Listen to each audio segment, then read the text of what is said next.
ტრამპის პოლიტიკის ღერძი არის გლობალ სადაც ხდება გადაჯაჭვა ხდება საშინაო და საგარეო საკითხების ამერიკის შიდა პოლიტიკური და საგარეო პოლიტიკური საკითხების ტრამპის იდეა ფიქსი შეიძლება ითქვას არის ამერიკის რეინდუსტრიალიზაცია. ამერიკა დასავლეთის ქვეყნებისთან შედარებით მე დასავლეთ ევროპას გულისხმობ, ხო? ნაკლებად დეინდუსტრიალიზებულია.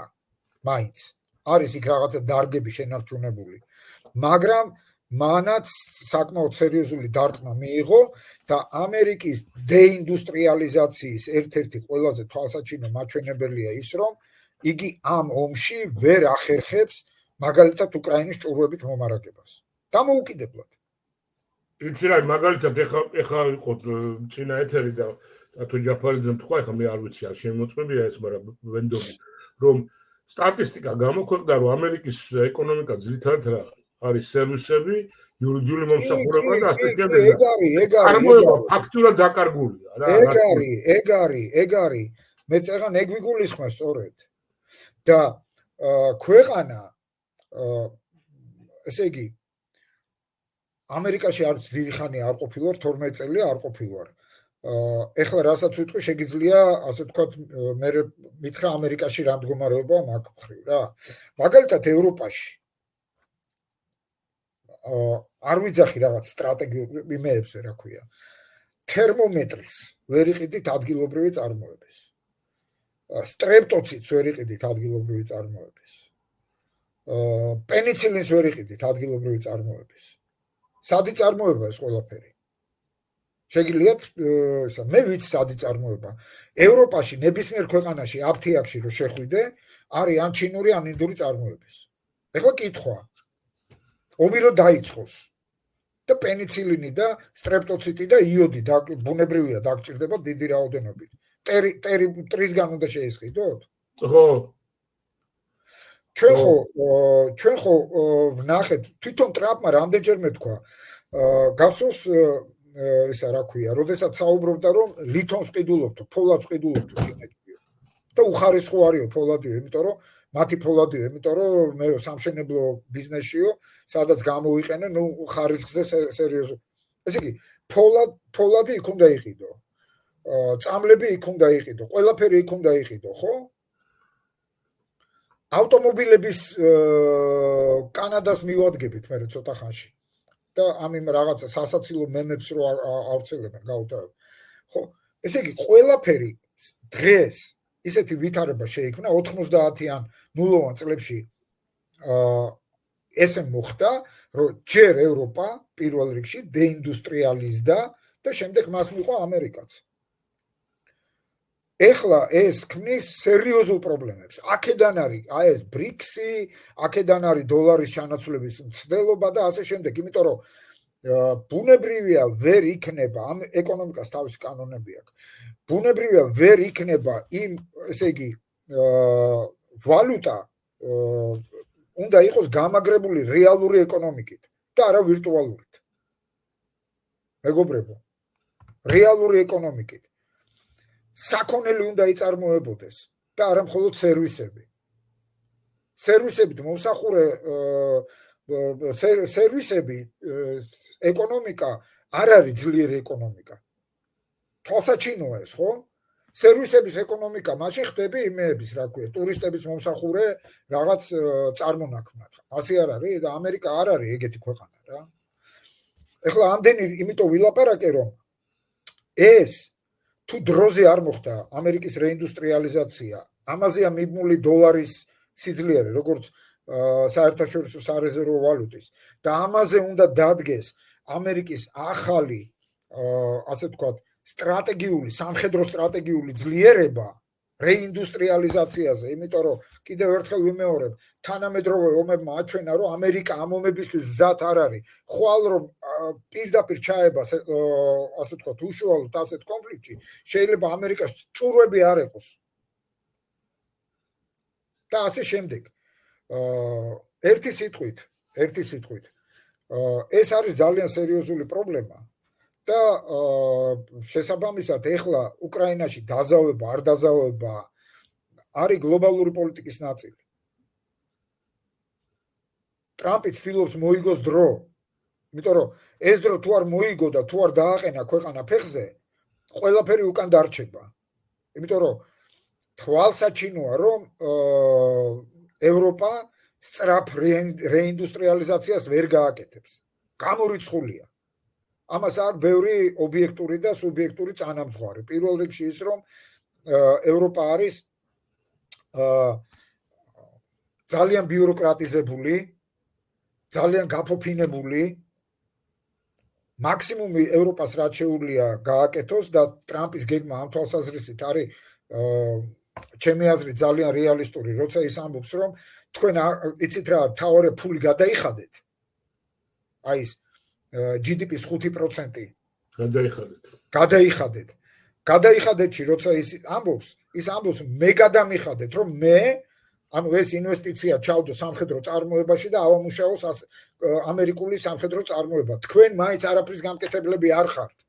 საკუთარი არმიები დაშალეთ და ასე შემდეგ. ასე არ არის? ასე არის. მე არ ვიცი, ვინ გამოიდებს თავს ევროპაში. შეიძლება ვიღაცამ თქვას, აღმოსავლეთ ევროპის ქვეყნები მაგალითად ამბობენ, მაგალითად პოლონეთი აძლიერებს თავის არმიას, ხო? სხვაებიც მიყვებიან, მაგრამ დანარჩენი ყველაზე დიდი არმია მაშინ, რა ქვია, ევროპაში აქვს საფრანგეთს 200,000 კაცი, რომელიც რას აკეთებს კაცმა არ იცის. იმიდან, რა ქვია, 300-მა რა ქვია, ვაგნერელმა მთელი აფრიკიდან ამოაცოცხინა იმას. საფრანგეთის ნაკებ იმას, რა ქვია, ლეგიონ ლეტრანჟე. ხო, უცხოური ლეგიონი. სად არის ეს უცხოური ლეგიონი? ასე რომ ევროპის მცველი ერთადერთი არმია დღეს რეალურად არის უკრაინული არმია. უკრაინულ არმიას ჭირდება წვრთნა და ის აღჭურვა, წვრთნა არ ჭირდება, იქით გაწვრთნეს სხვებს. აღჭურვა ჭირდება, აღჭურვილობა საკმარისი არ არის.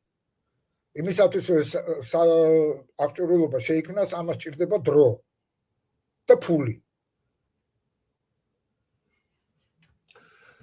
აი ხა ჯუტად გვაკითხებიან, აი ბატონი ბერკას უამბობს, რომ გამოიტანეთ ჩემი კომენტარები და იცი რა, შინაარსობრივად გამომაგდა ვეკითხები ლევონს და პასუხობთ. აი სულ არის ლაპარაკი რაზე, იცი რომ ამერიკას აქვს ძალიან ბევრი ძველი იარაღი, რომელიც უტილიზაციასაც აკეთებს და რატო არ აძლევს ამას უკრაინას? გასაგებია.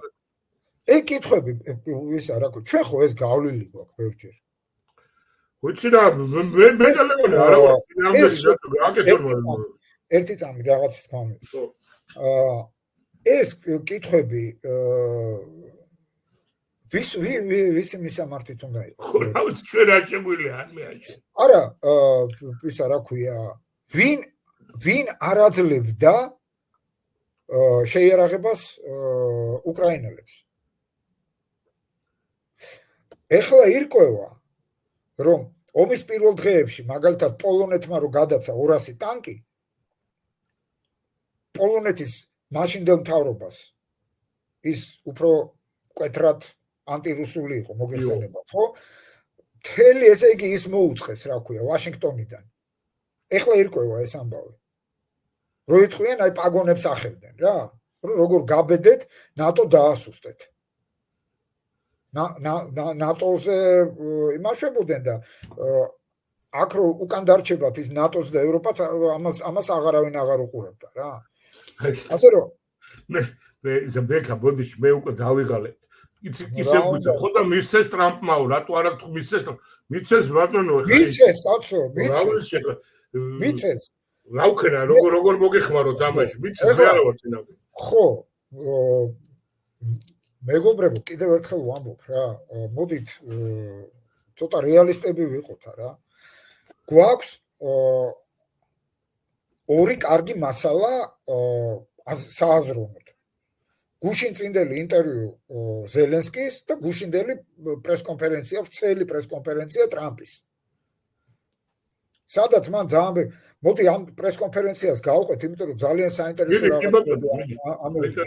ხო, იმიტომ რომ ერთიანი კონტექსტია, ეს უკრაინა არ არის ამოგლეჯილი. არა.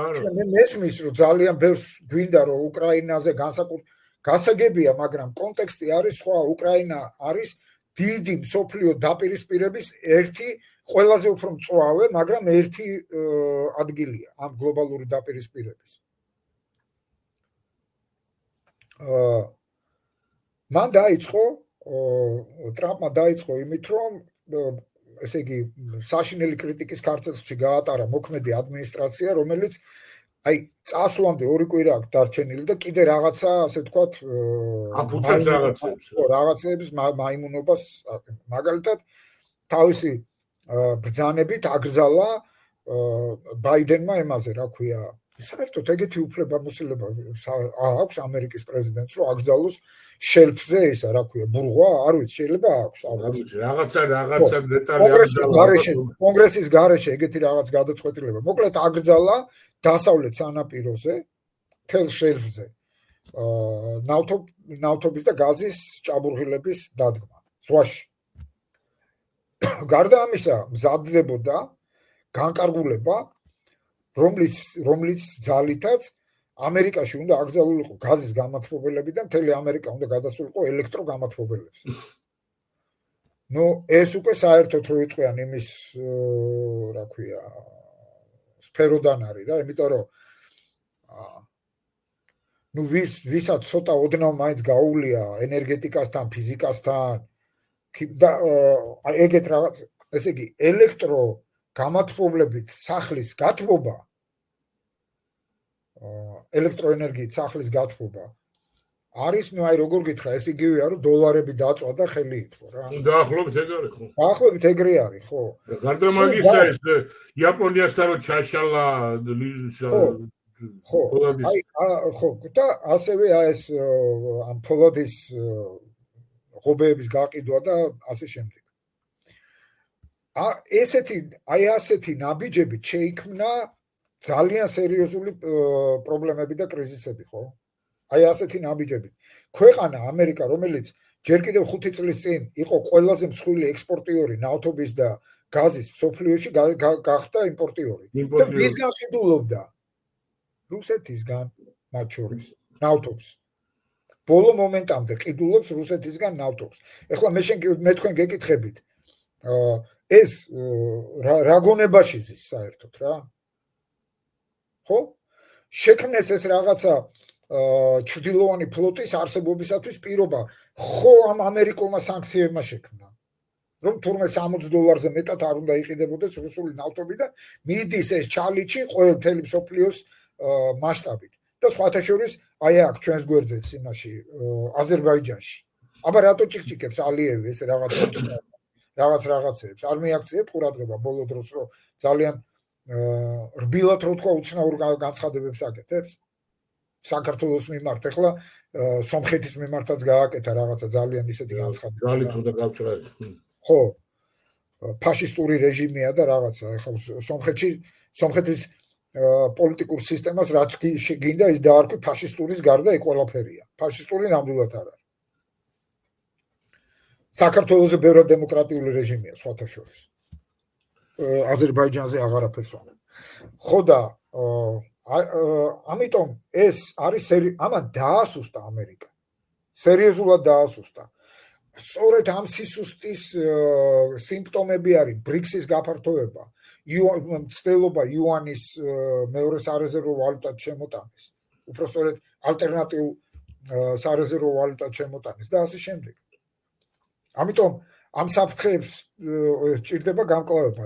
კონკრეტულად ამ საფრთხეს ახლა რაზეც ვლაპარაკობ, ეს გასაგებია, რომ შედარებით იოლად განხორციელდება რა. ტრამპი მიცემს, დაახლოებით 6-7 წლის წინ რაც მოხდა, იგივე იქნება. მიცემს თავისუფლად მოპოვების საშუალებას ამერიკის მთელ ტერიტორიაზე, გაზის და ნავთის და ძალიან სწრაფად დაწევს ფასებს. ფასებს, ხო, ნავთობზე ფასებს, საერთაშორისო ფასებს, რაც რუსეთს და მის სატელიტებს გაურთულებს ცხოვრებას. სატელიტებში ამ შემთხვევაში პირველ რიგში გულისხმობ ირანსა და ვენესუელას ანუ ნავთობზე ჯდარ სახელმწიფოებს და რაშიც მას აქვს უკვე საუდების მხარდაჭერა ძალიან მნიშვნელოვანია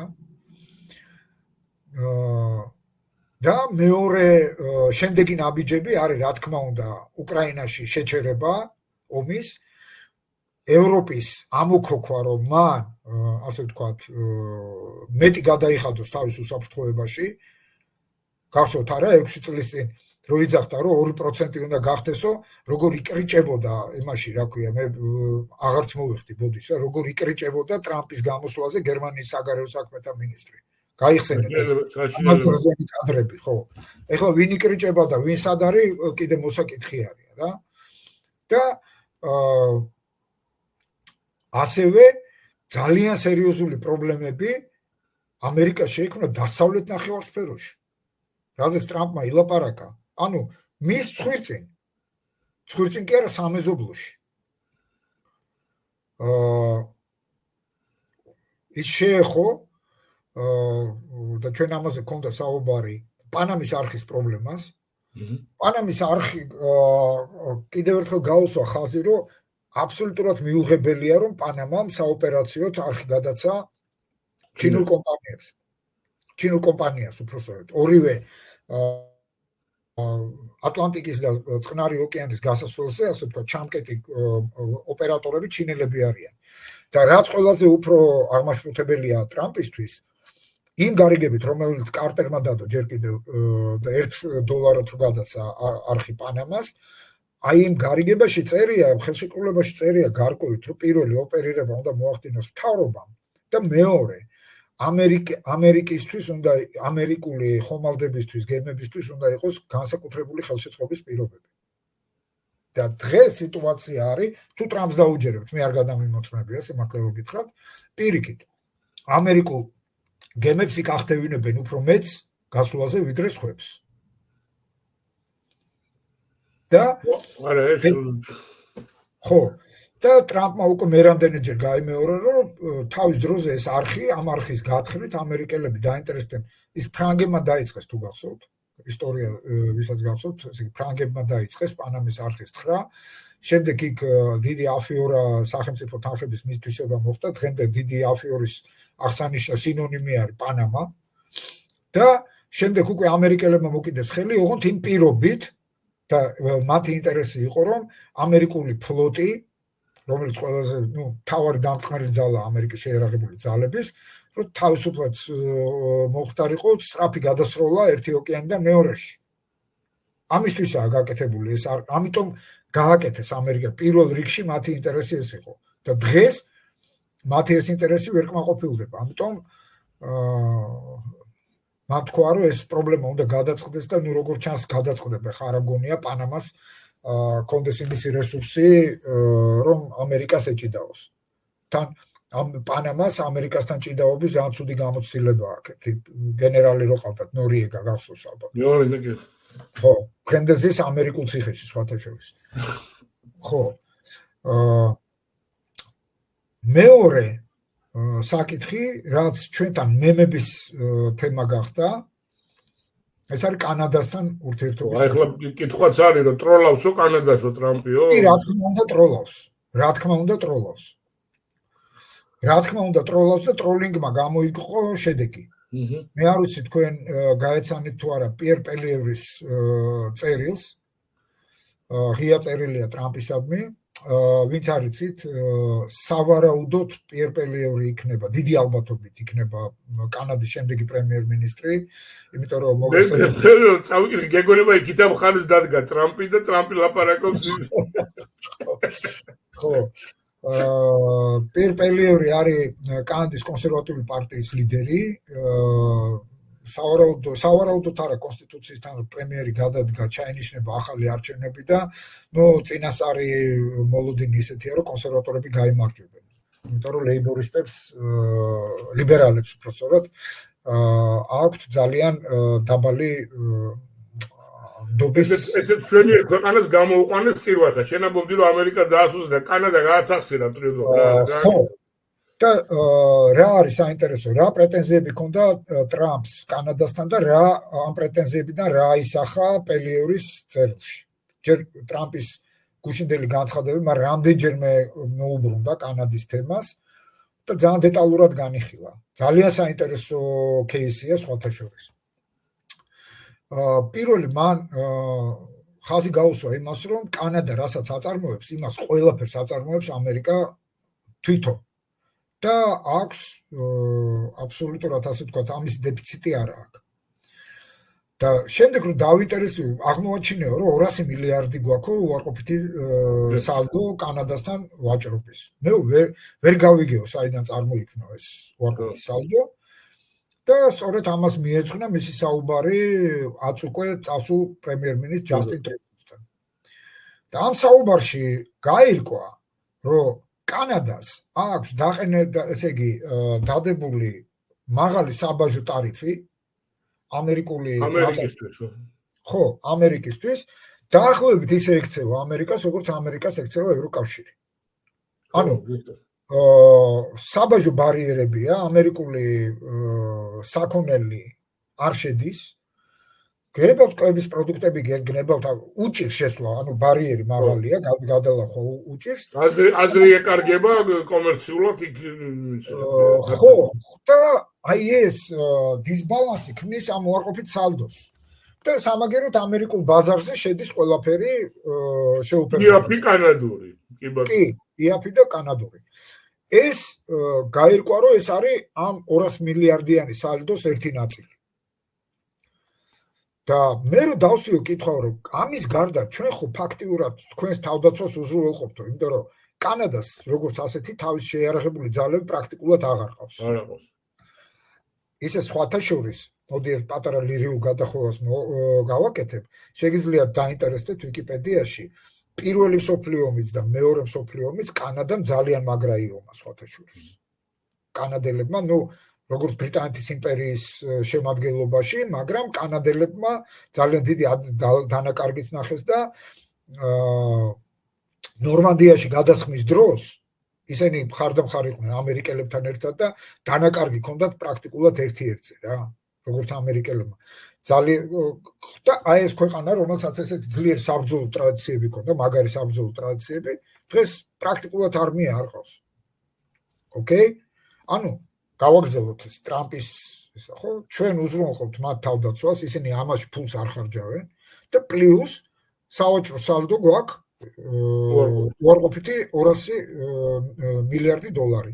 მე ვკითხავ ტრიუდოსო, რომ კი, მაგრამ მე რო დავადო ახლა იგივე საბაჟო ტარიფები რო დაგიწესო. როგორ იქნება ეს ამბავი?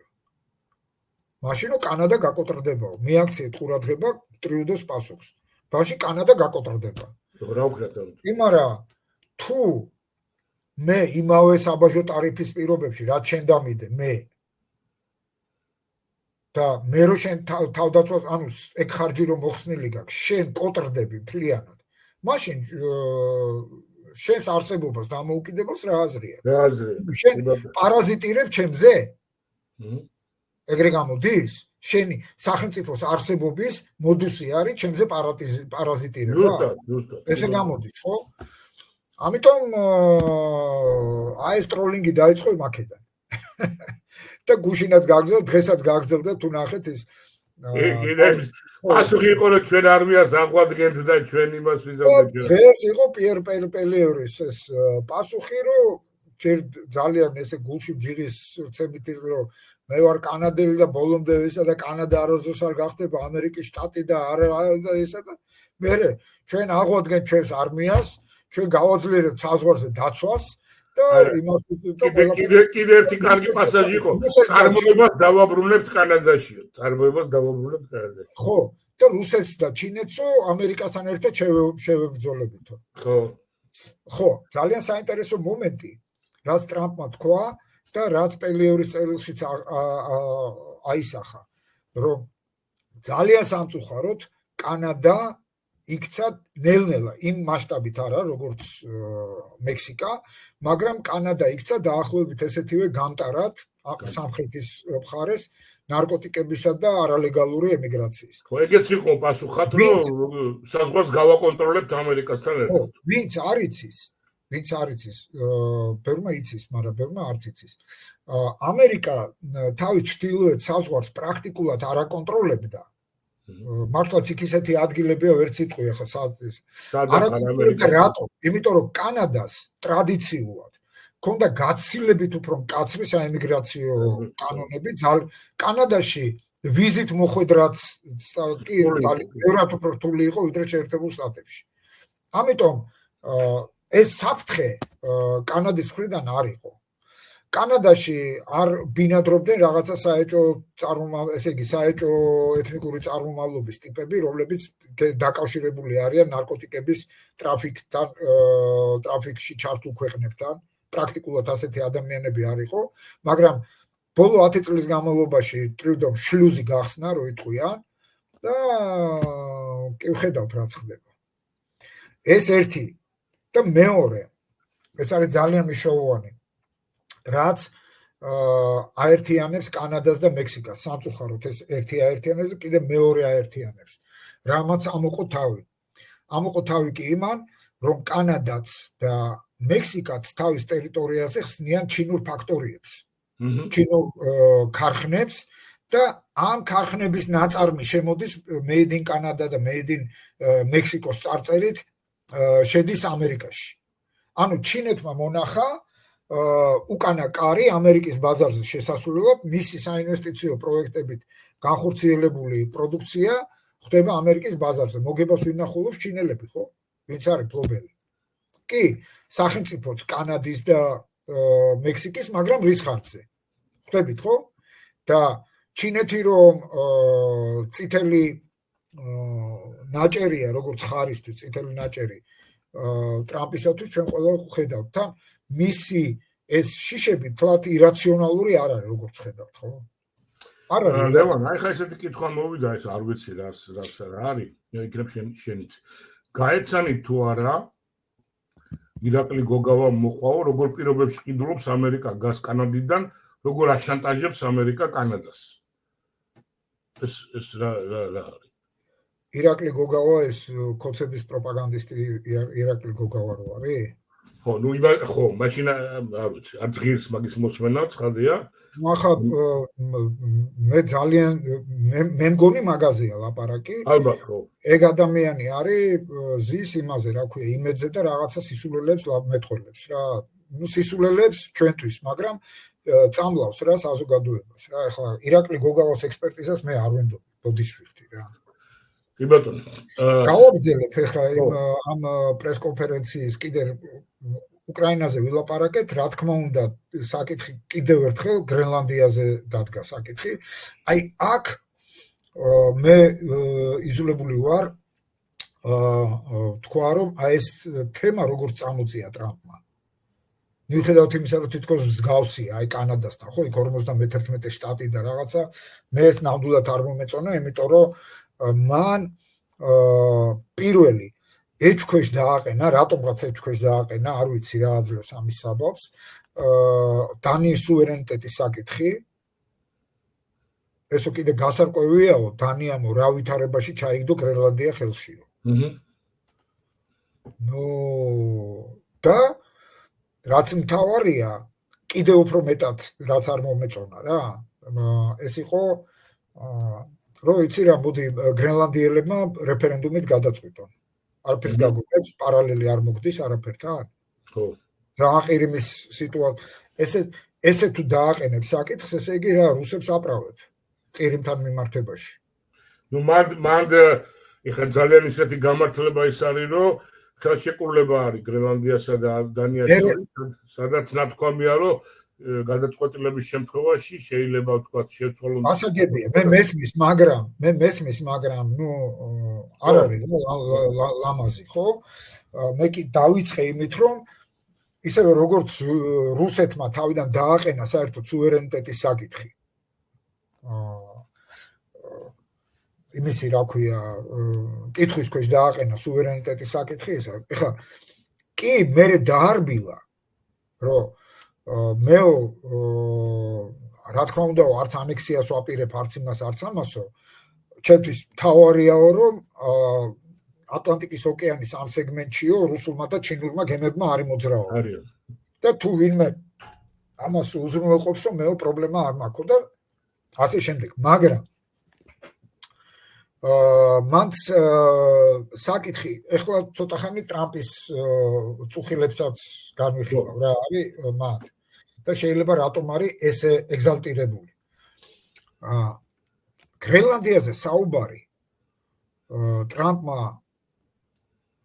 ჩემი და არა მხოლოდ ჩემი დაკვირვებით დაიწყო მას მერე, რაც პუტინმა ეს თავისი არაშნიკი გამოცადა. ხო.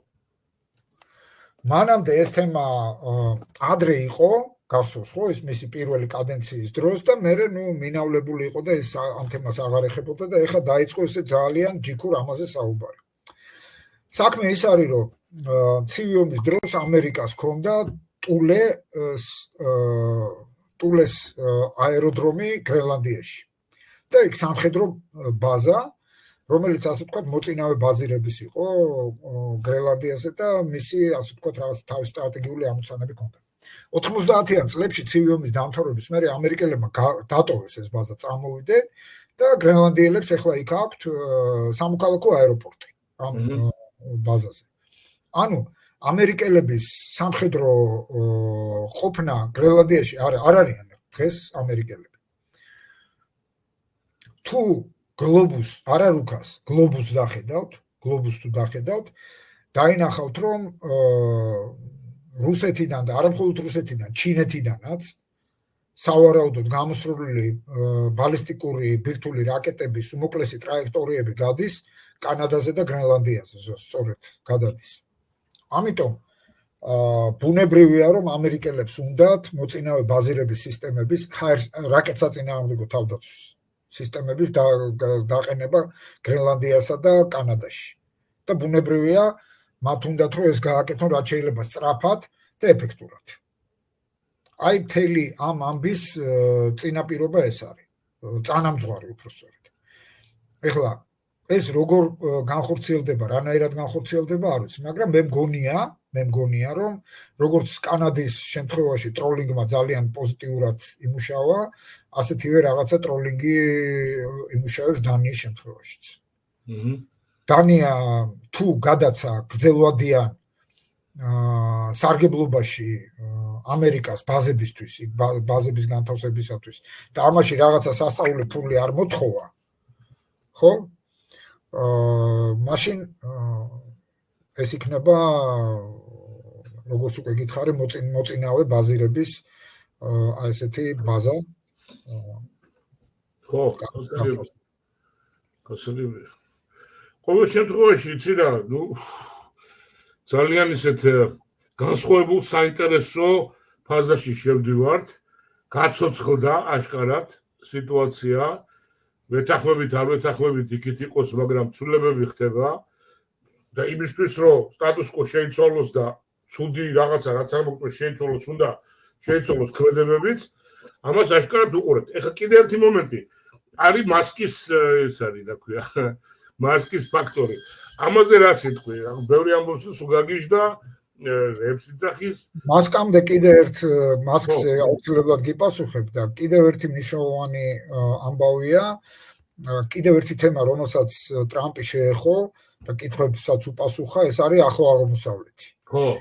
ახლო აღმოსავლეთი, აქ სამი მნიშვნელოვანი მომენტი არის. პირველი, მან თქვა, რომ 20 იანვრამდე უნდა გათავისუფლდეს ყველა მძევალი, წინააღმდეგ შემთხვევაში რამდენჯერმე გაიმეორა ესა გუშინ, წინააღმდეგ შემთხვევაში ღაზაში დაიწყება ჯოჯოხეთი. ხო, ეს ეთქობა გადაწყვეტილი აქვს, იმიტომ რომ ეს არის ცალსახად, იმიტომ რომ რამდენჯერმე ეს თქვა. მეორე მომენტი ეს ეხებოდა სირიას და იქ კითხვა დაუსვეს ერდოღანთან დაკავშირებით. და ესე იგი ამ ვითარებაში, რომელიც სირიაში შეიქმნა, ამერიკელი ჯარისკაცები ისევ დაიცავენ თუ გააგრძელებენ თუ არა ქურთების დაცვას. ტრამპმა არაურაზროვნად მიუთითა, რომ კი. ანუ ქურთებს აქვთ დაცვის გარკვეული გარანტიები ტრამპისგან, ის სიღრმეებში აღარ წავიდა. მან თქვა, რომ ის სირიის ახალ ხელმძღვანელობასთან და ერდოღანთან და ამ საკითხს დაალაგებს. სხვათა შორის აქვე მითხრა პატარა ლირიულ, ასე ვთქვათ, გადახვევას გავაკეთებ.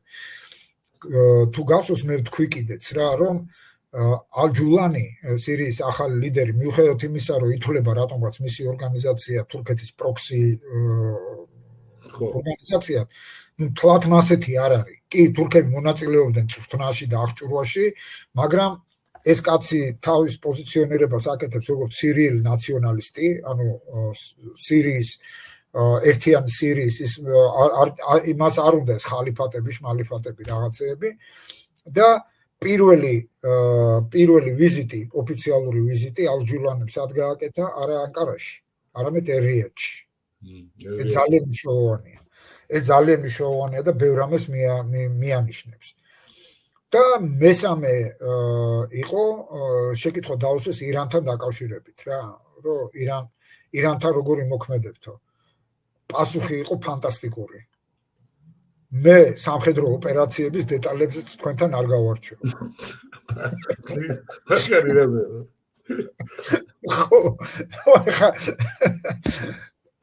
არ ვიცი, ეს ტროლინგია თუ ეგეც გადაწყვეტილია ეს ამბავი, ნუ ყოველ შემთხვევაში მე წარმომიდგენია წუხელი კაიათოლებს რა ღამე არ ეძინებოდათ ნამდვილად რა.